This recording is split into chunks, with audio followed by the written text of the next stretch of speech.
Всем привет! Вы смотрите воскресный выпуск программы «Добрый вечер, Нерюнгри». Мы довольно долго ломали голову над тем, как начать нашу программу, начать ее поинтереснее, пооригинальнее. Попробовали кучу вариантов.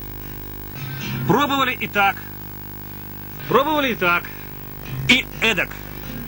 Но все не так. А потом мы решили, не изобретая велосипеда, предложить вашему вниманию из нашего багажа 3 сюжета. 3 сюжета про то и про это. Итак, сюжет первый. Хотите верьте, хотите нет. Внимание! Запись!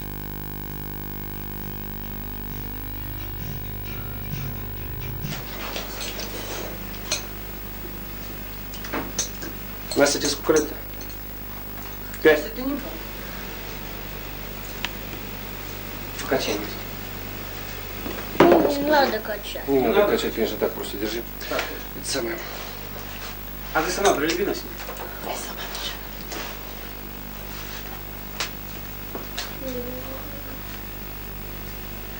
Вот. А когда это заметили вообще? По телевизору, когда показали девочку, и она себе повесила ручку. Ну, это давно было? Давно было. Полгода где-то назад.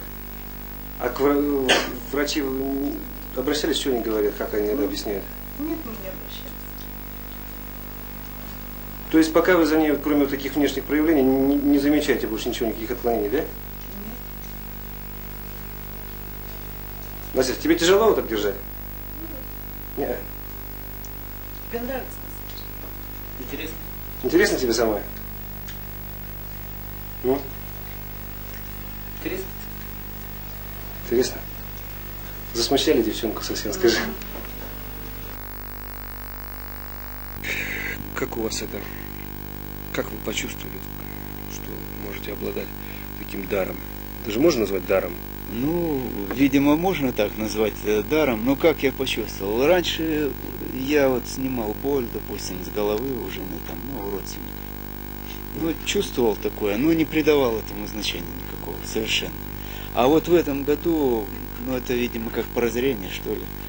Случайно я в руках держал авторучку, и она у меня здесь задержалась на руке. Сейчас можете показать, как это произошло случайно?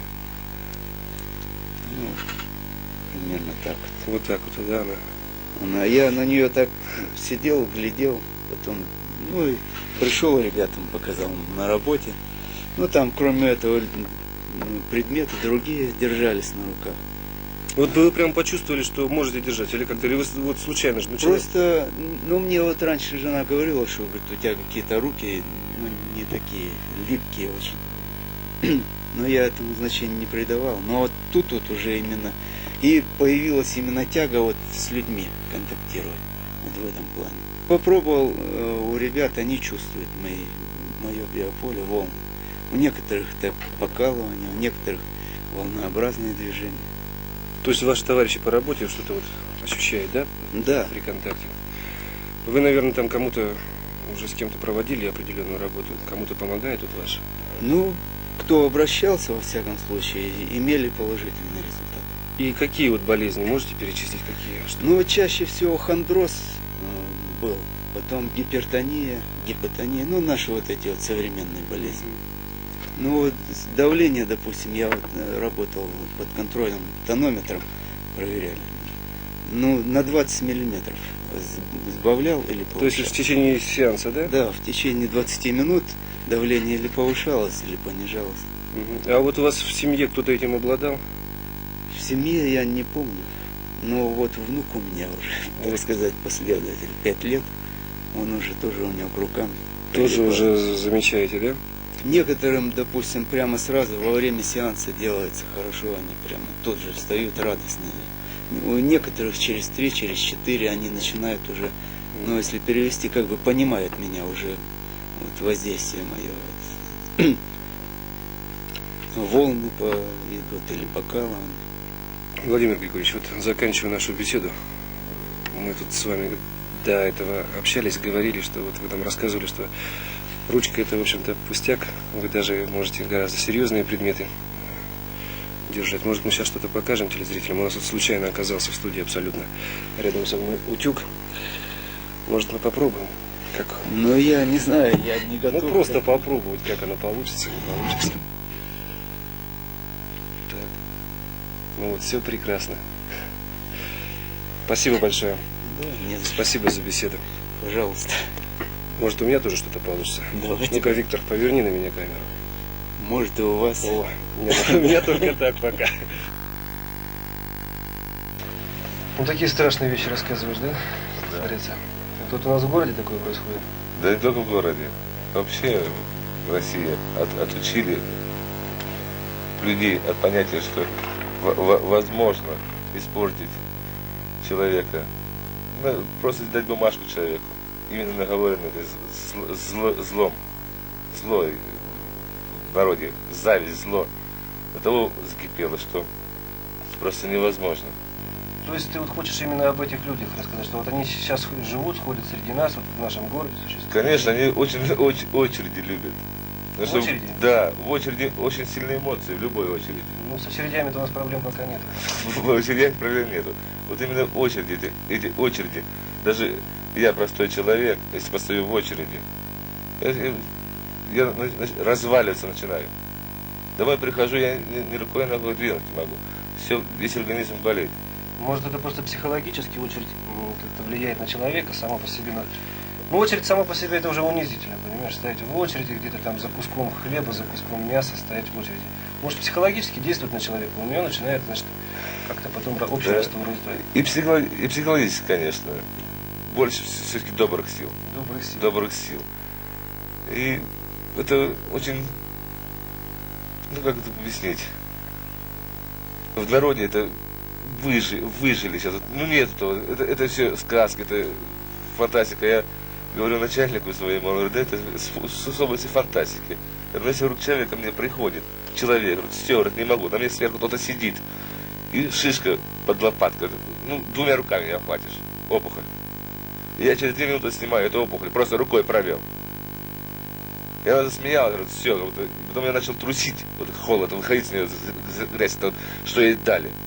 Начинает выходить, она вот так сидит, вот, как будто колотит. Через 15 минут, ну, через полчаса она как будто ничего у нее не было. И никогда не было, понимаете? Алексей, а как ты относишься к энергии космоса? Энергия космоса, она связана с каждым человеком. Человек связан с космосом. Именно позвоночником. Позвоночник это антенна, человеческая антенна космоса. И если есть нарушение в позвоночнике, выставлен где-то позвонок, или диск ушел, идет выброс этой энергии. А идет выброс энергии, человек теряет окружение свое, ауру. Это уже доказано, что она есть, существует. Душа, вот эта аура, это и есть душа человека. Ее можно отделить от тела. Просто-напросто отделить. Я отделяю, могу переместиться на расстояние. Тело остается, аура уходит. То есть есть вот такое выражение в народе полет души, да? Полет души. Вот она летит, вижу, даже когда-то там буду. Когда-то там буду. И вот ощущение То такое, есть ты что... вот посредством своего какого-то определенного дара можешь связываться, ну, будем говорить, с другими цивилизациями, с другими планетами, да? В общем, было такое раза 3 со мной, что где-то я находился, на какой-то планете. Название, ни голоса не слышно ничего. Просто меня провезли, как бы провезли по ней. Видел свою землю на расстоянии. нашу планету Землю. На расстоянии. И вот, например, примерно на таком же расстоянии видел ту планету. Ту планету. Но она намного меньше нашей. И что там, как там живут люди, Там существуют города? подобно, на людей также маленькие, чуть-чуть они больше шире расходятся, чем в рост. Дорог у них нету. Значит, аппарат какие-то интересные. Не объяснишь их, вот, нарисовать бы надо, а рисовать не умею. Домики более овальной формы, такие домики. Ну, люди-то сами по себе не злые хоть. Нет, но я фактически не приближался к земле. Я их видел с расстояния, это метров 7-8, так вот, расстояние. Над землей я летел. Деревья низкие, все, травы, ну, цвета там более насыщенные. Вот именно более, как это скомпоновано, что ли, вот в кучу все. Деревья низенькие. Это, Друзья. может, это моя фантазия. Фантазия. Может быть. Есть пожелание в Минске. Не отворачиваться от таких людей, как я. Не отворачиваться и не ставить палки в колеса. А лучше собраться все вместе. Вот врачи, экстрасенсы. То есть объединить усилия. Объединить усилия по здоровью человека. Например, человек болеет одним, это дают ему, все анализы показывают, как они сдают анализы человек. У тебя то болит. Он приходит ко мне, лечит, не помогает. Приводит его ко мне, я посмотрел, совсем другое лечили. Но это бывают ошибки, я понимаю. Но вот чтобы не было этих ошибок, не было, чтобы не говорили, вот врачи плохие, вот экстрасенсы плохие. Да, надо объединиться, просто-напросто объединиться. Не отталкиваться от нас, как этих. Ну, понятно. Ну ладно, будем надеяться, что услышат твои слова. Давай, удачи тебе в жизни. Итак, за разъяснениями по увиденному материалу мы обратились к врачу первой городской поликлиники Попович Татьяне Васильевне. Это врач-эндокринолог. Татьяна Васильевна, скажите, пожалуйста, врач-эндокринолог, он как-то, наверное, просто ближе связан к явлению экстрасенсов? Ну, по-видимому, да, потому что эндокринолог все-таки лечит общую эндокринную систему и осуществляет регулировку эндокринных желез по возможности. Ну, а в принципе, я прошла в Киеве курсы по экстрасенсологии, имею диплом профессионального экстрасенса и пытаюсь как-то лечить и помогать людям. Ну что ж, прекрасно, значит, вам и карты в руки. Вот из увиденного материала, как вы можете это вот прокомментировать с точки зрения врача-специалиста? Это имеет право, вот такой вариант лечения в нашем городе? Ну, в принципе, имеет право все, что помогает людям, я думаю, так. И экстрасенс – это человек, который обладает повышенным биополем, повышенной биоэнергетикой и так называемой сверхчувствительностью. Значит, если эти люди обладают такими данными и они помогают людям, то они, наверное, могут лечить. Но, в принципе, заниматься лечением, конечно, может только медицинский работник. И желательно, чтобы люди, которые там обладают такими способностями, все-таки принимали в присутствии медицинского работника, врача или с хорошей консультацией, с установленным диагнозом. Татьяна Васильевна, значит, наука, как я понял, не может пока объяснить явление экстрасенсов. Ну, сейчас этой проблемой, вот последняя статья в медицинской газете, занимаются многие институты. И все-таки находят, что эти люди действительно обладают повышенной энергетикой. Но существует теория так называемого лептонного поля. И вот эту, то есть частиц, которые сопровождают живое и неживое, образуя так называемое облако вокруг каждого предмета. Вот с этим полем, по современным представлениям, вернее, из некоторых ученых работают экстрасенсы, определяя на предметах, на живом теле. Этим полем обладают все предметы, все живые и неживые. И еще одна существует теория, то есть она связана, теория общей информации. То есть в эфире существует информативное поле. И вот люди, все мы можем получать оттуда, но люди, обладающие сверхчувствительностью, способные получать информацию из космоса и даже из окружающей среды вокруг. Вот люди вот эти называются экстрасенсами. А как бы вы могли прокомментировать вот тот... Я хотела немножко по-другому это рассказать. Значит, существует теория так называемого лептонного поля.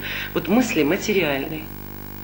И все мысли всех людей, в принципе, витают в воздухе. И вот есть люди, которые способны, или которым свыше дано, или они, значит, вырабатывают у себя вот подобную способность, определяет вот это информационное, воспринимает вот эту информацию. Поэтому возможно и лечение на расстоянии, и лечение по фотографиям. Это действительно возможно. И я этого не делаю, но есть люди, которые это делают, и я это видела. Видела как врач, хотя относилась вначале к этому довольно скептически. Поэтому... Как вы считаете, вот явление экстрасенсов это довольно массовое явление или так ограничено, в общем-то? Группа людей может заниматься этим лечением? В принципе, сейчас это очень модно, и почему-то очень много людей находят в себе эти способности. Но, наверное, людей, обладающих вот такими 3 способностями, о которых я говорила, все-таки не так много.